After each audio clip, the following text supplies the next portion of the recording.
So what are you drinking? It's I think it's children's stuff. Yeah. Capri Capri Sun, Sun. naughty bit, man. I think we Sun. Rebecca gives us it to keep our strength up. okay, So, to keep you healthy. Yeah, and just, it's good for our attention span as well, especially in interviews. Yeah, that's cool. Was it hard to follow up the debut album for you? I No. mean, did you feel no? No? No? How come? Well, we'd been writing constantly anyway since we were touring. I mean, we've always written songs. We were just writing one now. So, yeah. So We had the songs, didn't we? Yeah, we weren't short of material. But it was just a case of cutting it down. It was a case of editing, basically. The only problem we had was we wanted to put it out this year, and Why? because we think it's boring if bands take too long, and we don't want to be one of those bands that take too long on their keep everyone waiting for years, you know. I think it's just, and we wanted to keep it exciting for us as well.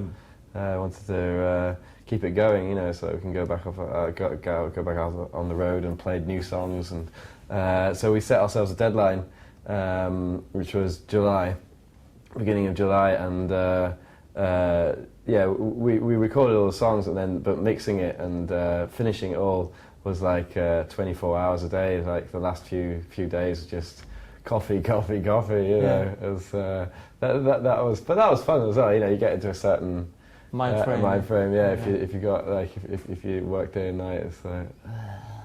But you focus on it quite well as well. That's good. And were the songs written then after the first album was recorded, or were there even songs that were written before the first album was recorded? Mixture of both. Like you could have it. So Much Better was written in like a day and recorded the next day. That was just during the recording sessions, whereas stuff like I'm Your Villain we wrote in tour last year. We didn't record anything that we didn't record for the first album. We didn't. Yeah, we wanted something new. We might have used a few new ideas. I think old ideas. I mean, some maybe a little riff here and there or something like that, or maybe something really old, like from one of our other bands or something. You know, we might have taken that for a little bit of a song or something like that, but not a whole song. You want to be fresh. You know, you want to do something new, not look back too much. Do you have an example from one thing that you used from a previous band? Well, This Boy is actually a whole song, isn't it? This really? Boy Alex wrote 4 years ago for another group that he was playing in. But we totally rearranged it and rethought it and got new riffs. Wrote a riff for loads. We were playing it already somehow, and then it just didn't sound like it was alright, but it wasn't amazing.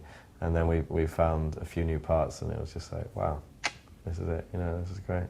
And has the songwriting changed over the last 2 years, or is it still the same? It's changed, but I mean the songs have changed. I think we're always growing and evolving as a group. I mean, that's why we'd quite like to release records at the rate that we're creating the music that goes on them, which I guess is not always possible. But we would like to sort of try and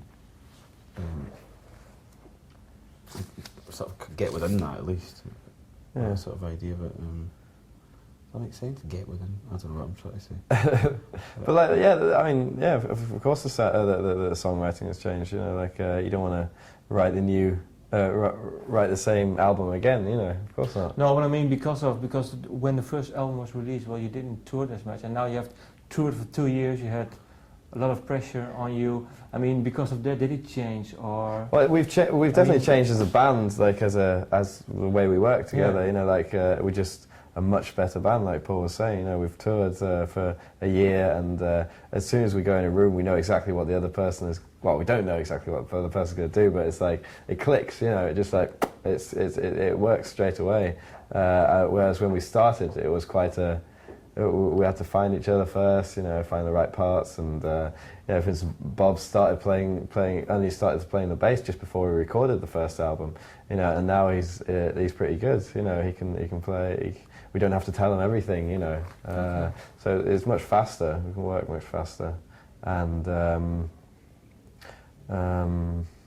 well, you know, the way we arrange songs as well has maybe changed. I mean, we did like Walk Away, for instance, was a big change. Like you get into certain way of working in a band. Like arranging sounds a bit funny, but we do, you know, you find a part for each member to play, and then set it together. You know, it's not, I think that's what everybody's interested in most. Not finding a solo part for yourself or something, like just finding the part that fits best into the song. You know, and yeah, you get into a certain kind of way of doing that, and.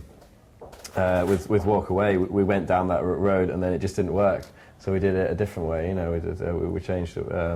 How come? What? Because it's a different song. It didn't work. What road did you take that wasn't good? It was, for instance, like it was not as rhythmical as we tend to work normally. You know, we try and interlock the rhythms so they work together, you know, and we didn't have to on this song because it's more of a... It's not strictly dance music, is it? Yeah, Which is what we previous to that, everything we've done has had a really sort of strong dance sensibility to it, whereas this doesn't. The drums are one of the last things to go on. It was just, we started off with basically the voice and the acoustic guitar, and that's what it was, yeah. It's based, it's based much more around the vocal melody, I think. And even with other songs, is like we just kept them. I mean, a lot of the songs are written, the bare bones of them are written acoustically. I mean, some of them we just kept them like that instead of sort of making them full-on dance rock numbers. You know? Yeah. But do you feel more confident to do that now? That you can, that you now choose to stick it to the vocal line or to the acoustic? Yeah, we probably wouldn't have had the balls to stick an acoustic number on the first album. Although having said that, the first B-side for the first single's got on it, like an acoustic. Yeah, but it's just like music we would listen to ourselves, and we didn't want to be a dance band all our lives, you know, like an up-tempo, happy, you know, party band or something like that. You know, I think there's much more to music and life than just like. Full-on rock music, you know. I love, you know, Velvet Underground, for instance, is a good example. I think, you know, they play really down music, but it's still really intense and dark, you know. And I think that's what we tried to achieve, not to play the obvious kind of rock ballad or something like that, which is a real bore as well. But do you think people will take it from you if you change much more into, like you're saying, into other styles? Or? Well, yeah, to be honest, all our favourite bands evolve, and I think every band should, you know, and I think that's what makes a band interesting. I know, like, a lot of people want to hear the old hits and stuff like that, and when a band is like 20 years old, it seems like everybody just wants to hear the old hits, you know. But I tell you what, what's that Ramones documentary, and it's like they were kind of trying to take it somewhere with the first 3 albums, and then after the end of the century, after they did the Phil Spector big pop production, they were just like that. Oh fuck it, well we failed. So let's just be like a straight ahead rock band and just do the crowd pleasers, and they just continued doing the same thing for 18 years. And can you imagine 3 of them are now dead. It's like, that would kill me. Yeah, I wouldn't like to do that. You've got to keep evolving. You'd be like Talking Heads or something. You know, there's no 2 records that sound alike. They're always like evolving and trying out new ideas.